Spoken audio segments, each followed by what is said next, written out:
Hello and welcome to the 45th episode of the Accountant Success Secrets podcast. I'm Philippa Haynes of Insight 101. And I'm Mark Lee of Bookmark Lee. Yeah, each week on our podcast, we showcase successful accountants who've been running their own practice for a good few years and who we think can inspire and encourage other accountants in practice around the UK. We ask them to share their stories, including the highs, the lows, and what they've learned along the way. Our aim is to provide some fundamental insights for you, our loyal listener. And if you'd like to share your story in a similar way, do please get in touch with Philippa or me. We're now taking bookings for late March and April. Yeah, wow, I can't believe that. It's amazing. So this podcast is sponsored by Pinnacle, a trusted outsourcing partner with well over 120 clients across the UK and Ireland.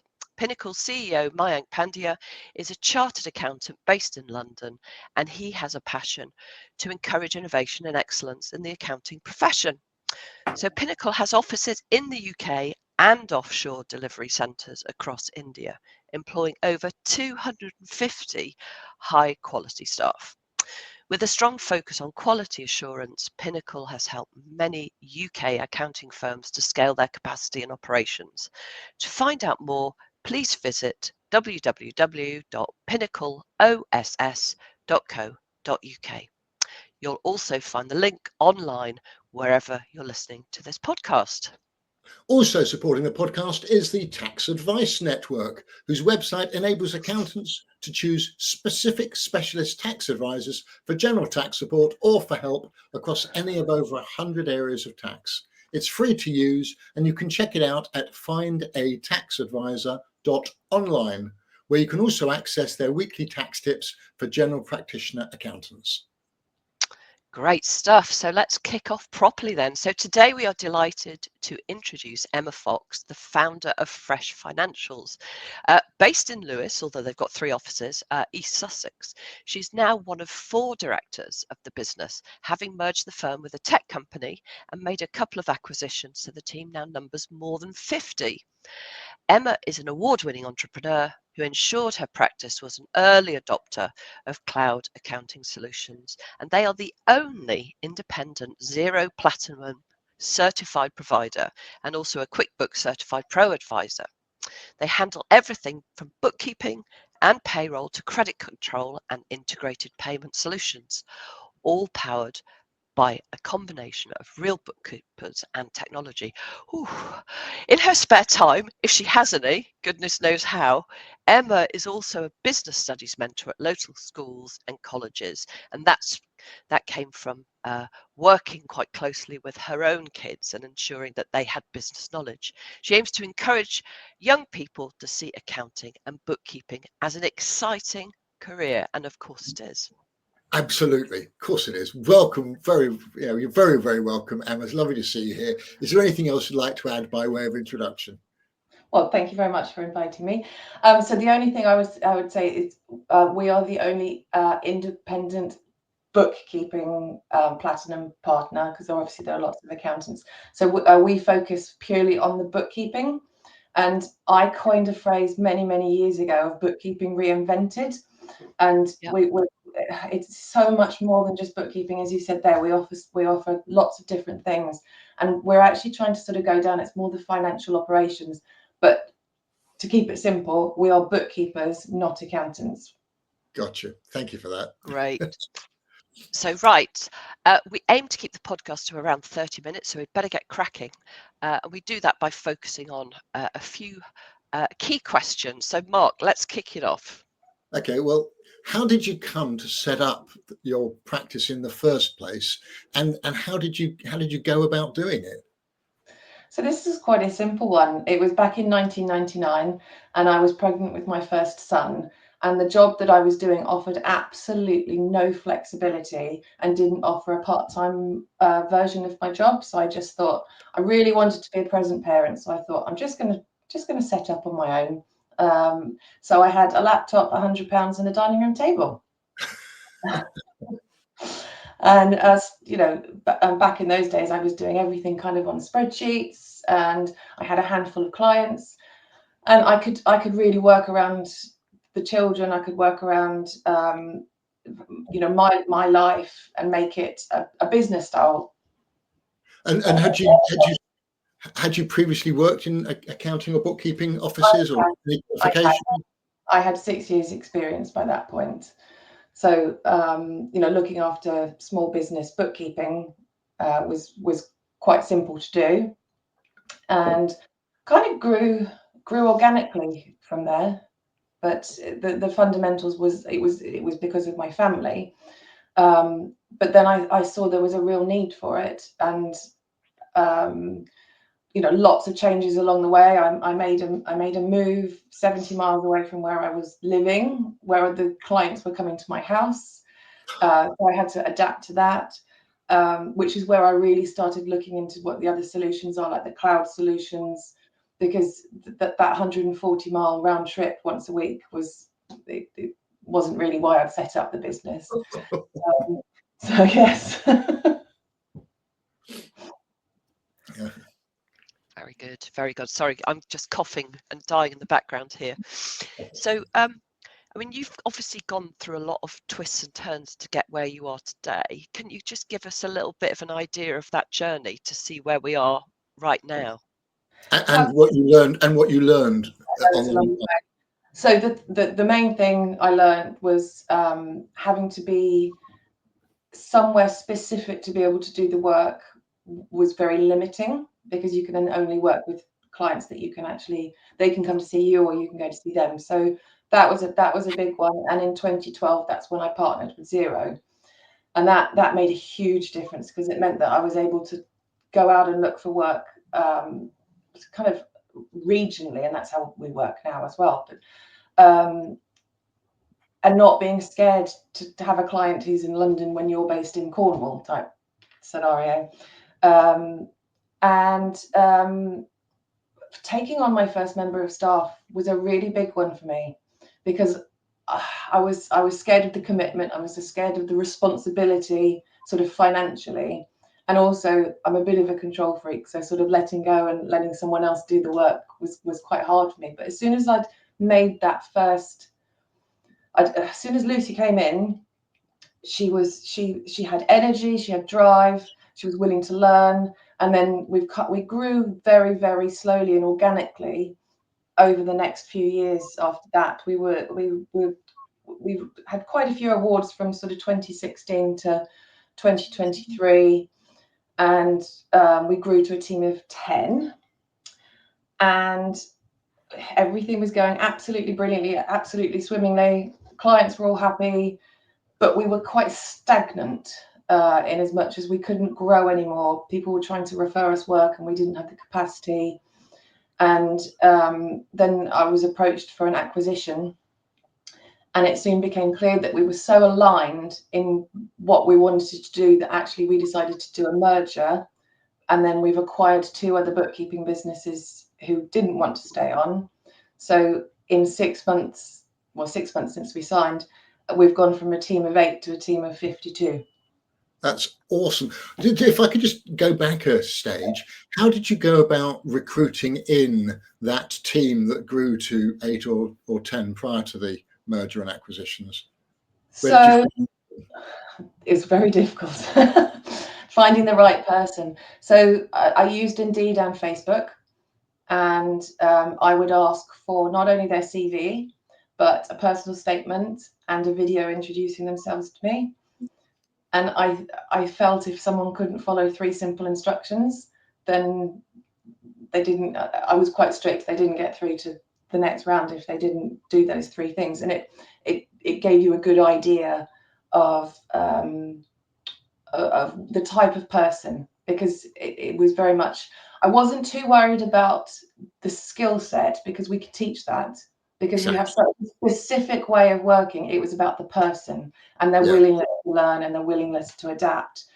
And we would have specific questions, but if they'd come to the interview and they'd done research about the company, we would always ask them, what do you know about us? It shows willingness. But and we've made some fails over the years, but in essence, we sort of have a tried and tested method, as long as there are the people out there who actually are looking for the jobs.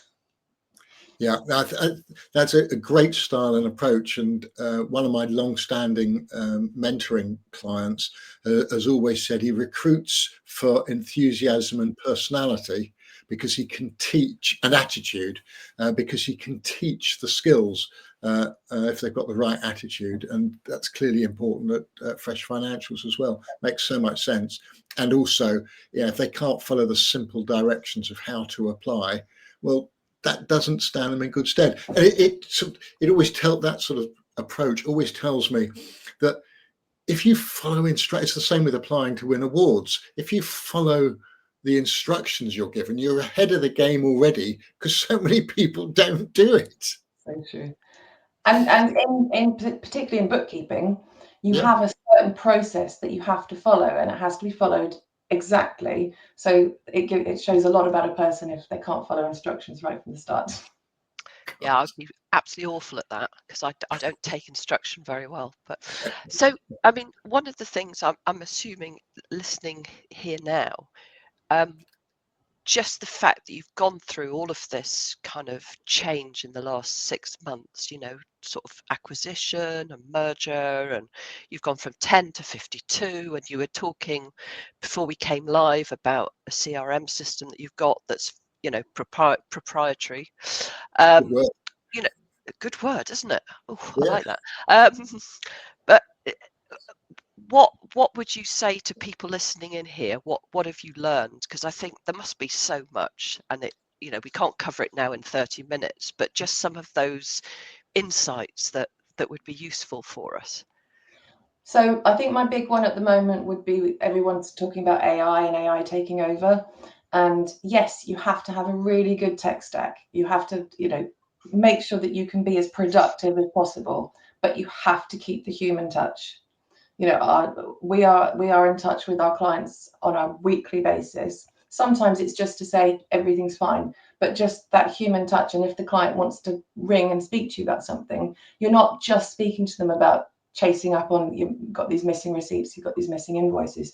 It's actually having good, personable conversations. So building relationships is really important. Yeah. And even when you think you've got the right tech stack, you've got to constantly be looking, because things are changing so quickly. Is you can't just say, right, we're done now. You've got to constantly be looking, constantly evolving, constantly changing, constantly growing.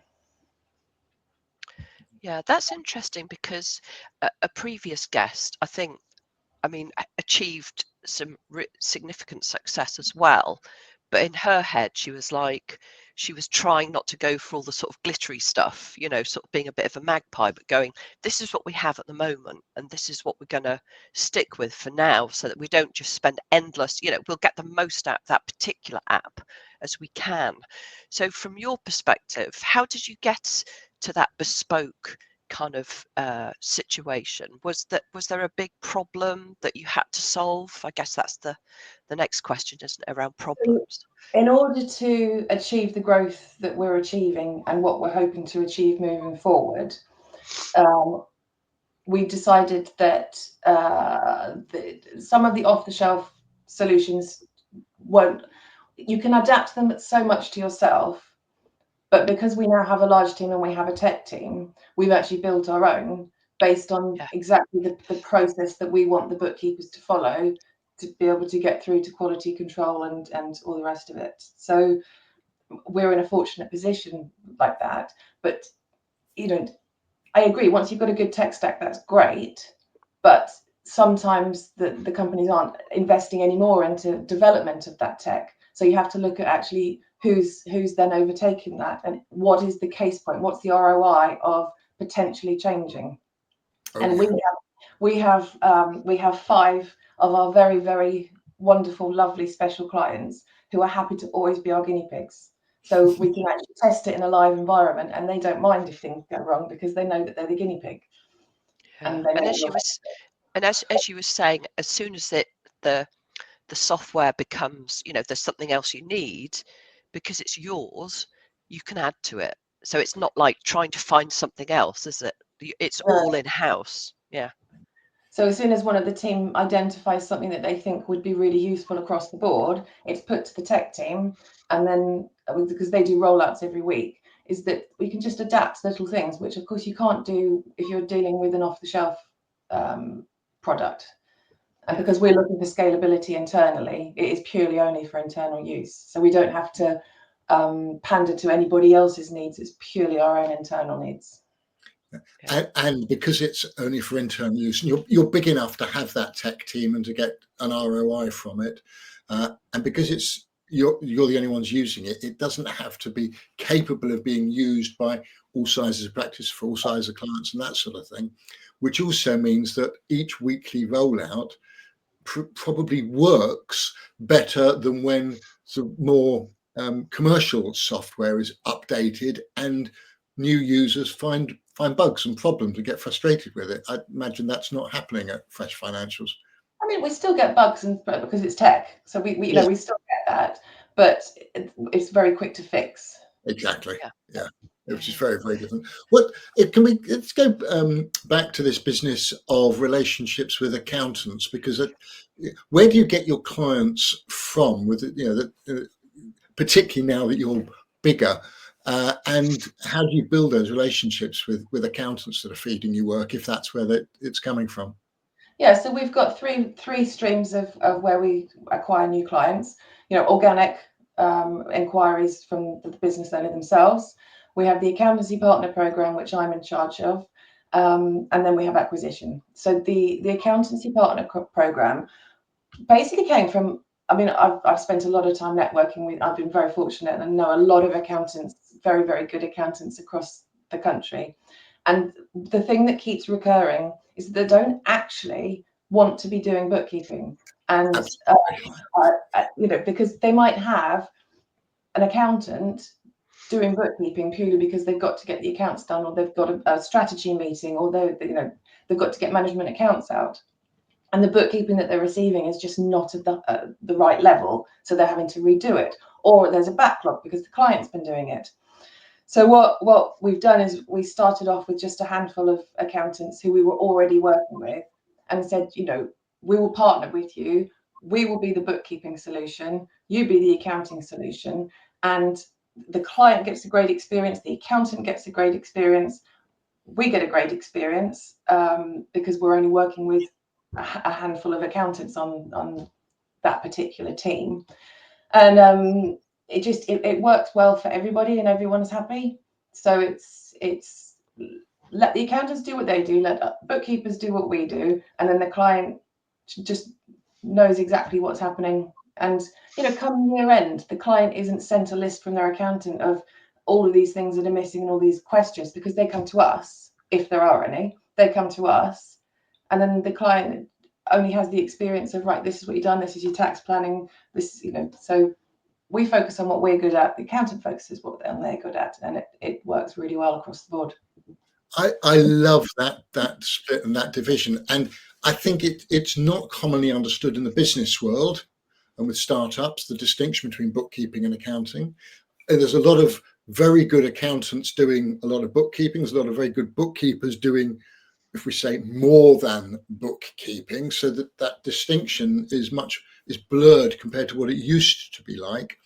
But just yesterday, my Sole Practice Club, one of my accountant members was saying that he wants to partner with a bookkeeper so that he's doing less bookkeeping. I mean, this is a guy in his 50s, so he's been running his own practice for a good while, but he's realized that over the next 10, 20 years or whatever, he'd rather be doing the accounting work and the advisory work that he trained and qualified for and that he enjoys doing, rather than spending so much time doing the bookkeeping, which bookkeepers are actually better qualified, better able to do more efficiently and effectively.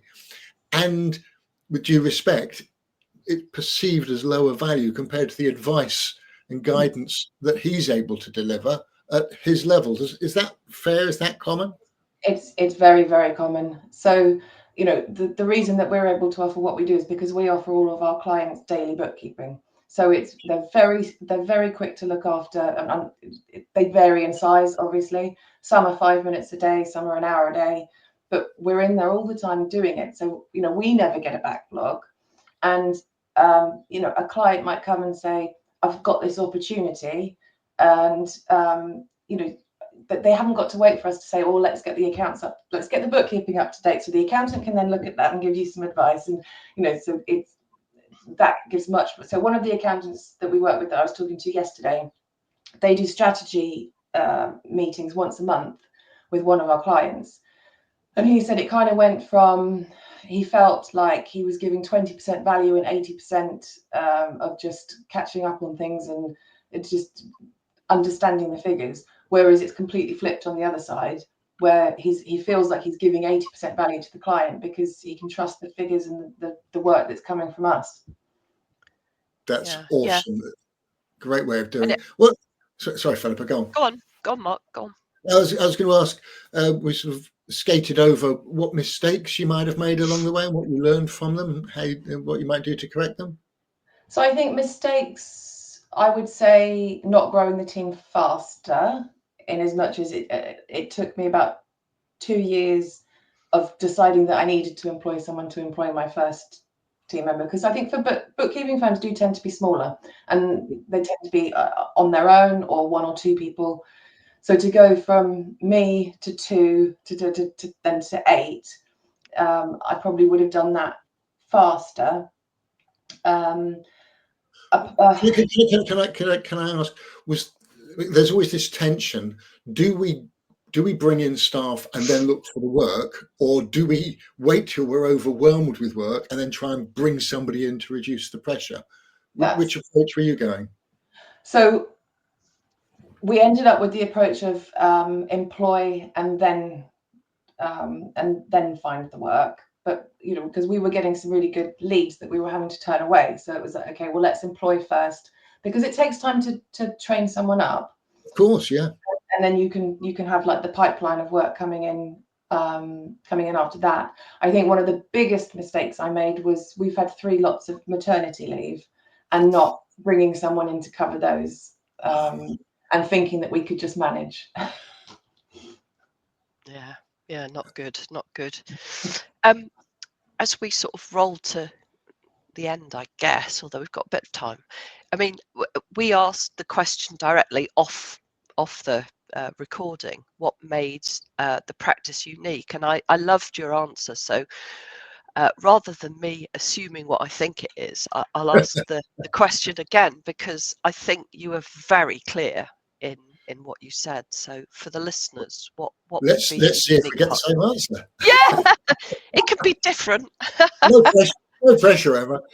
So I think what makes us different is that we're looking to partner with lots of other people, lots of other accountants. We're looking to we're not looking to take work off anybody. We're looking to give our clients the peace of mind and the best service that they possibly can. We stick to our values very, very, very strongly, and they go for the team as well as for our clients. So the trust, expertise, agility, balance, and so that goes 2 ways. How do you do that then? What do you put in place in order for those values to be adhered to? So from a team perspective and from a client perspective, trust. So the client needs to be able to trust our work and what we're doing, and we need to be able to trust our team to do that work. Now we offer everybody flexible working, so we need to be able to trust that they're not going to be in an office from 9 till 5. However, we trust that they're going to do the work as if they were, if that makes sense. Expertise, we spend a lot of time on onboarding new clients, so that we actually were completely transparent. This is the way we work, and this is the systems we use, and this is how the flow is going to work. So we can show that we actually know what we're doing. And with regards to the team, we train them. We're constantly training them, and if we can see that there's something that they're not sure about, or there might be a mistake, then we will give them extra training. I mean, agility, that just kind of goes without saying. We've got to be constantly changing. We've got to be constantly looking at better ways of doing things, and being the best. And balance for both is the reason I started the business was because I wanted work-life balance. and I want that for my team. So when it was just the 8 of us, we were all working parents, and we've still got a lot of working parents. But then balance for the client is, they didn't start the business to be bogged down by the financials. They need to have the balance of being able to run the business and do what they do best, trust us to do what we're doing, so that they can actually get their own work-life balance back. That's Great. so important. And we often ask, what are the secrets to your success, as in the success of your practice? And I think you've sort of addressed that to a large extent. So let me just sort of twist that slightly. Yeah, are you largely bringing on board junior bookkeepers, but I imagine the mergers are bringing on board experienced bookkeepers. How are you getting them to adapt to your ways? Does that always work, or sometimes you part company? No, we haven't actually lost anybody. That's amazing. Yeah. So we're very clear the way we work. We work in what we call pods. Yeah. So each team has a senior team leader and 2 junior bookkeepers, and they look after a certain portfolio of clients. So it's really, so nobody's ever got to say, oh, someone's on the client's never got this whole, oh, someone's on holiday and you'll have to wait till they're back. Or so they always have 3 dedicated people, and that system works really well. And as I alluded to earlier, we have like an onboarding team, so we call it triage. So any new client goes into the onboarding before they even go to a team. So we've already gone through, done health checks. We've set up all the daily, weekly, monthly, quarterly tasks, and all of the bespoke things to that client have all been set up and sorted and organised, and then it will go down into a team. So we've got quite a good structure. That sounds awesome. It does sound good. I mean, just listening to you talk, it just feels very under control. I can feel myself relaxing when you talk. But I think that's really something that's come through to me, that there's processes there and it's all going on. I know that sounds silly, but I genuinely believe it. It kind of feels very, very safe, which I think is lovely. But also there's that dynamism as well, where you put in your own proprietary stuff, which means that you work to the best of your capabilities, which I also think is kind of unusual, actually, isn't it, Mark? I haven't heard that recently, or at all, ever, I don't think. Now, I think I said before we started recording, quite often accountants and bookkeepers have said to me that they can't find what they need out there, so they've created it themselves. And if you go to Accountex or Fab or Digital Accounting Show, you'll see accountants promoting what they created because it works for them.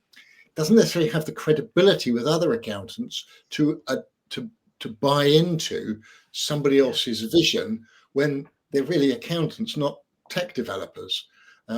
And that's why I think it's so important that you've got to be of the size that Fresh Financials is, to be able to make that investment so that you can get the best value from it internally without worrying about selling it to others and trying to become tech salespeople, because that's really challenging and very different to running an accounting or a bookkeeping practice. So I applaud you for the way you've taken things, and you're working with your co-directors to make it work for everyone. I think it's awesome, which I guessed from having met you and chatted to you at events as well. Yeah, it sounds really good. I mean, this is one of the occasions where I feel we've only scratched the surface. I always say, we could find out more, and genuinely we could, but I think I haven't quite, I could do with another half an hour to find out more about it. But I've absolutely loved hearing about your journey and, what you've achieved over the last 6 months. You said that's pretty astonishing. So for those other people who are inspired, and we've had a few people kind of listening in, how can they get in touch with you and the business so that they can chat to you about maybe going forward with you? Okay, so easy. LinkedIn, it's just Fresh Financials Group, or just Emma Fox. And my email is emma@freshfinancials.com. And Brilliant. what I particularly like when I looked at your website, I think it's the first time I can remember seeing two different email and phone numbers, depending upon whether you are a new inquiry or an existing client. And I think that sort of evidences the triaging you were talking about before as well, and the distinct teams. That was a wonderful idea. So well done on that. And Philippa, how can listeners find out more about you and your business Insight 101? So you can find me on LinkedIn or my website, insight101.co.uk. My business is all about supporting accountants and bookkeepers to stand out. So I work very much on their brand, their message, and their brand story, so that they can find their ideal clients and really match them beautifully. And that means that their marketing is as powerful and as successful as possible, meaning the ROI is really high. Mark, tell us a little bit about how you support and Well, I mentor. tend to support accountants who've been running their own practice for a while, but feel they could benefit from experienced, non-judgmental, supportive sounding board, really. And clients, and it happened yesterday during the Soul Practice Club meeting, they value my caring, pragmatic, commercial, non-judgmental approach. As well as the support and encouragement and guidance. I'm always just too pleased to share. And I'm always happy to have an initial conversation with no strings, no obligation, and no pushy sales techniques either. If you like that sort of thing, I'm probably not your guy. I'd also encourage listeners to this podcast to reach out and connect with me and with Philippa on LinkedIn. And please follow the podcast page on LinkedIn and on Facebook. We've got one there too as well now. Yes, indeedy. We're going for it, aren't we? Okay, just before we go, our thanks again to the sponsors of this episode, Pinnacle Global Group, your trusted outsourcing partner. Do check out their website and let their CEO, Mayank, know how you heard about Pinnacle Group on the Accountant Success Secrets podcast. And thanks too to the Tax Advice Network, the easiest way for accountants to reach specialist tax advisors. Remember, there's no charge for using the website findataxadvisor.online, where you can also access the weekly tax tips for general practitioner accountants. Yep. Okay, so if you've enjoyed this episode, please share the love online, subscribe and leave a review on Apple Podcasts, Spotify or YouTube, and let us, of course, have your feedback too directly.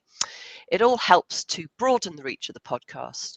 Do also contact myself or Mark if you'd be interested in being interviewed, or if you have somebody you'd love to hear from. We have had that situation. I think it was Tom McManus who was put forward.